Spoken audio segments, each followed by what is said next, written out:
दोस्तों नमस्कार। आज हम इंग्लिश की दुनिया के एक बहुत ही टेक्निकल टॉपिक वर्ड पावर के बारे में बात करेंगे।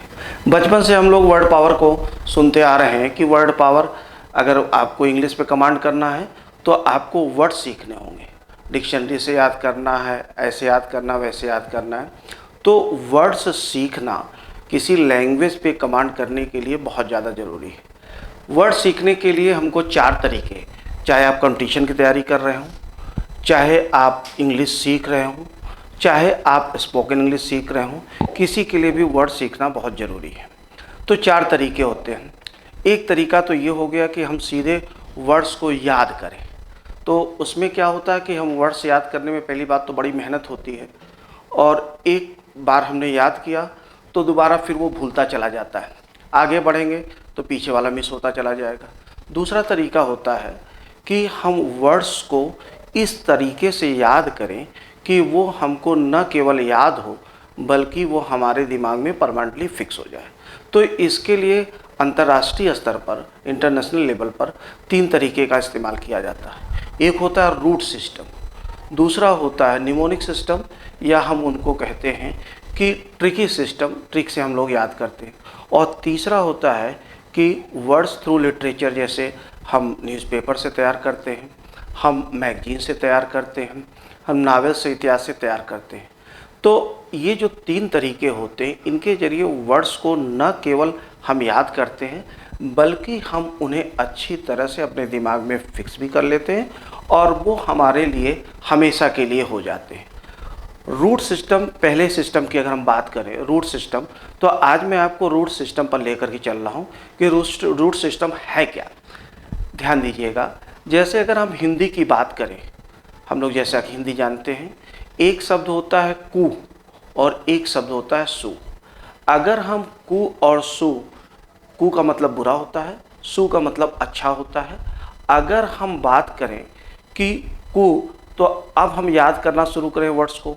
कुपुत्र बुरा पुत्र, सुपुत्र अच्छा पुत्र, कुविचार बुरे विचार, सुविचार अच्छे विचार। तो याद करते समय ऐसा होता है कि बहुत समय लगता है, और एक समय ऐसा होता है कि कुपुत्र अच्छा पुत्र हो जाता है और सुपुत्र बुरा पुत्र हो जाता है। तो ये कभी भी संभव नहीं है कि इतनी बड़ी वर्ड्स की लिस्ट को तैयार करना। तो इसका एक तरीका ये हो गया कि अगर हम कु माने अच्छा बुरा जान गए और सु माने अच्छा जान गए, तो अब क्या होगा कि कु और सु से जितने भी शब्द बने हुए हैं, हजारों शब्द बने हुए हैं, वो हमको तैयार हो जाएंगे, तत्काल तैयार हो जाएंगे।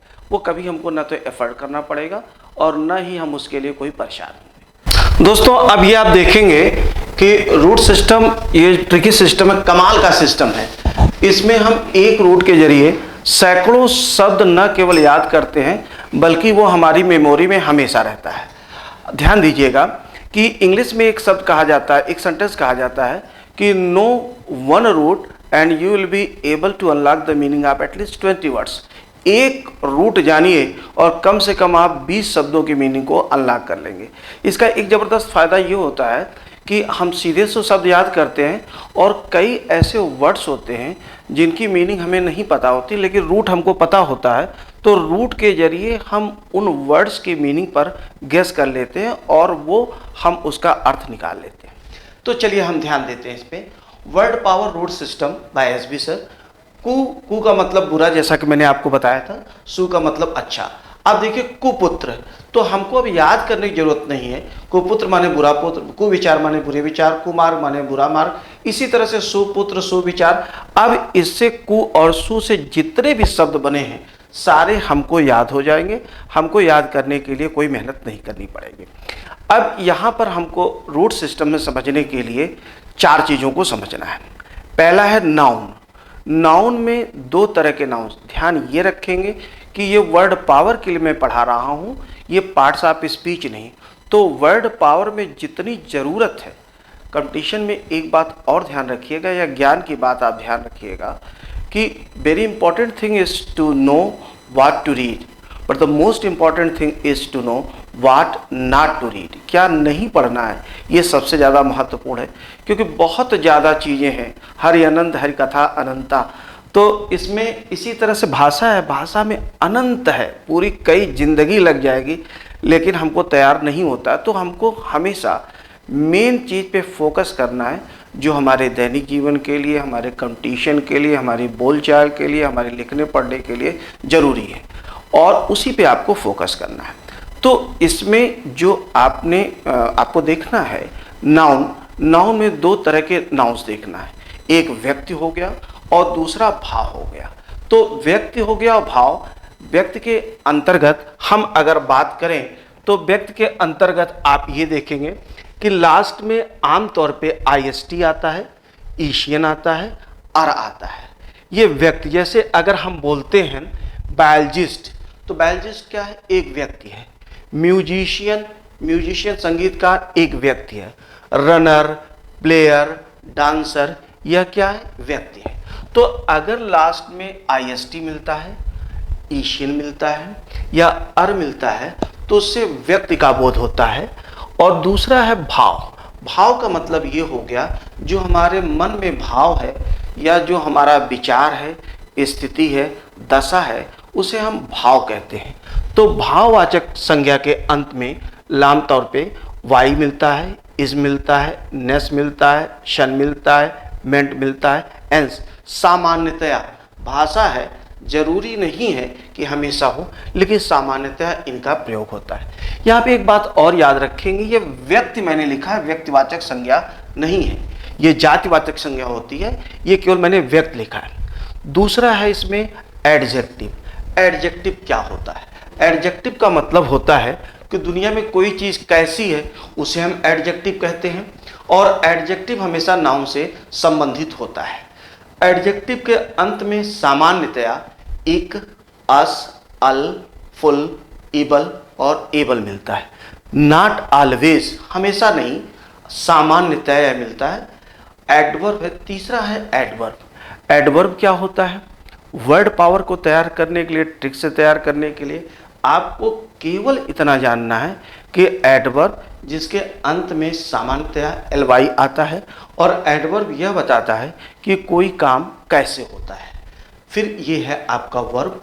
वर्ब के अंत में जो अभी आपको रूट सिस्टम से सीखना है उसमें ISE, IJD, AT इत्यादि भी आएंगे, धीमे धीमे आपको वो समझ में आएगा। अब यहाँ पे आगे आप देखेंगे कि मैंने पहला जो रूट लिया हुआ है वह थियोस है। थियोस का मतलब होता है गॉड, ईश्वर।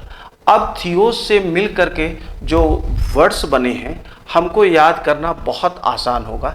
अच्छा, रूट सिस्टम की एक और अच्छी विशेषता ये है कि आपने एक बार तैयार किया तो अब उससे मिलते हुए जितने भी शब्द आएंगे आराम से आप उसको समझते जाएंगे। जैसे हमने देखा मोनो का मतलब एक, अब सैकड़ों शब्द, हजारों शब्द मोनो पर बने हुए हैं, तो जितने शब्द जहाँ पर मोनो आएगा वहाँ आप अपने आप समझ लेंगे कि एक की बात चल रही। मोनो होता है, यूनी भी होता है, यूनी हम लोग आगे देखेंगे। बाई का मतलब दो हो गया। पॉली का मतलब मेनी, मतलब कई हो गया। पैन का मतलब आल होता है। तो अब हमको पॉली मिल गया कहीं तो हमको समझ में आ जाएगा कि पॉली का मतलब कई हो गया। पैन अगर हमको मिल गया तो इसका मतलब ये हो गया कि आल। ए का मतलब नाट होता है। और यहाँ पे आप देखें नॉस्टस का मतलब होता है नोन, और ये लागस का मतलब साइंस और स्टडी।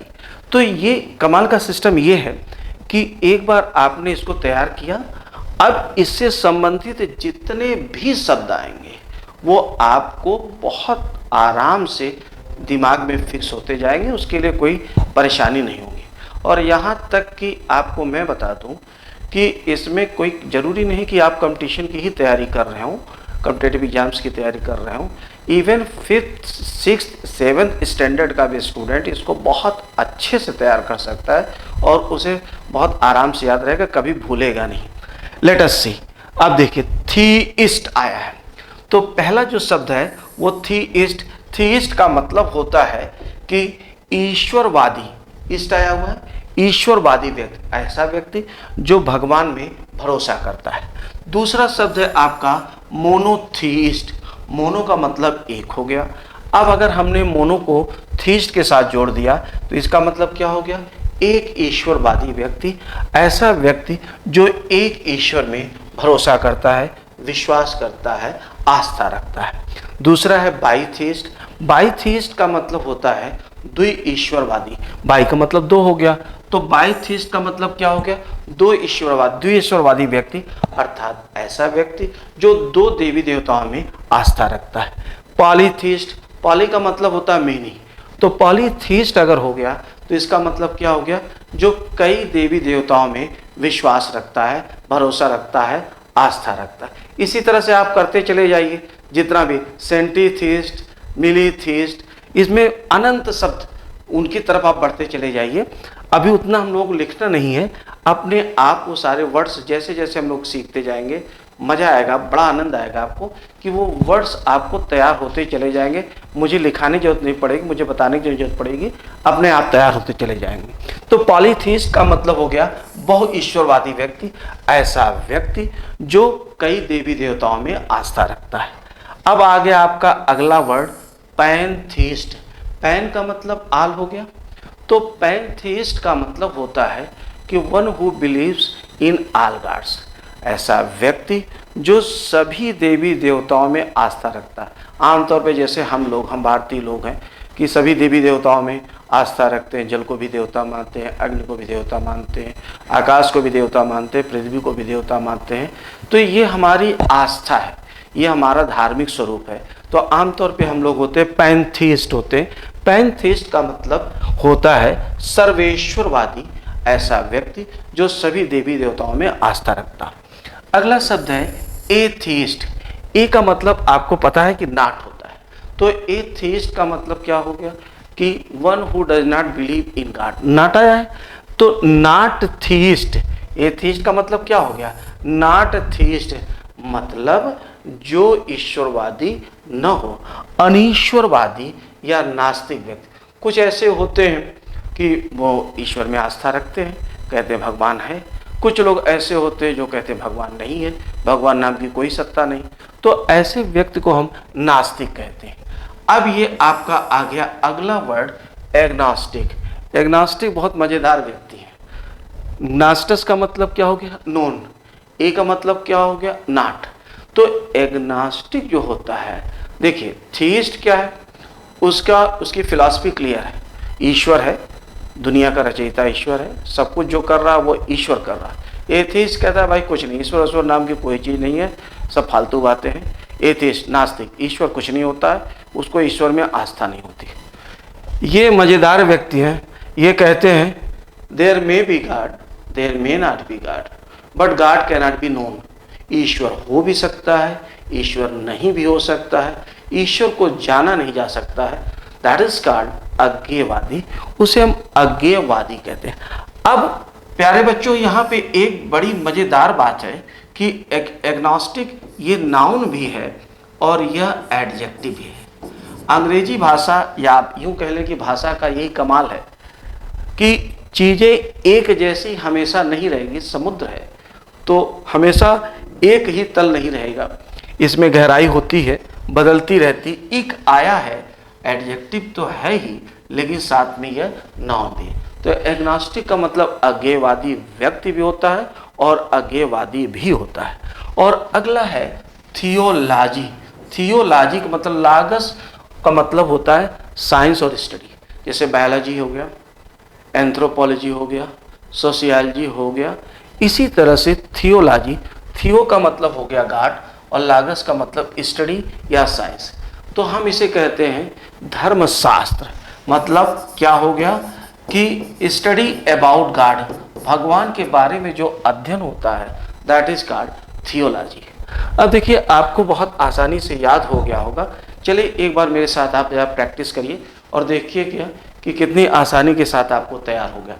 थीस्ट आस्तिक, थीस्ट आस्तिक, थीस्ट आस्तिक। मोनोथीस्ट एक ईश्वरवादी, मोनोथीस्ट एक ईश्वरवादी, क्योंकि मोनो का मतलब एक होता है। मोनोथीस्ट एक ईश्वरवादी व्यक्ति, मोनोथीस्ट एक ईश्वरवादी व्यक्ति।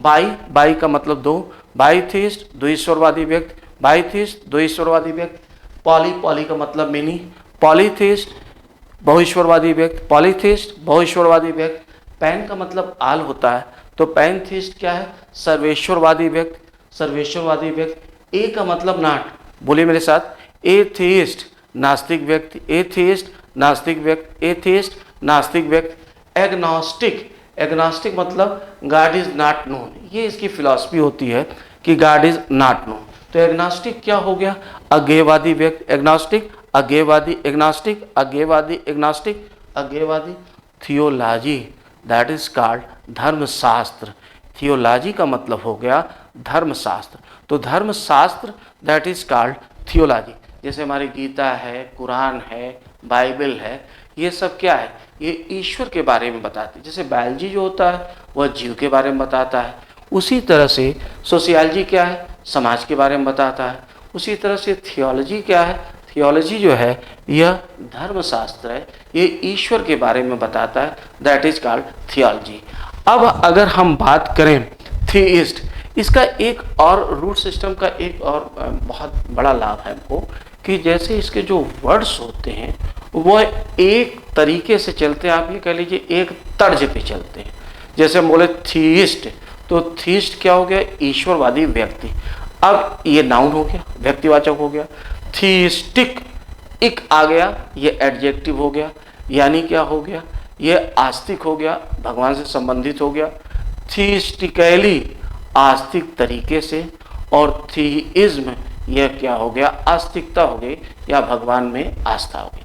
अगर हम इसको यूज करना चाहें तो हम ऐसे याद कर सकते हैं, राम ईश्वर में आस्था रखता है, अतः राम एक थीइस्ट है, उसका विचार थीइस्टिक है, वह थीइस्टिकली बातें करता है और उसके मन में थीइज्म है।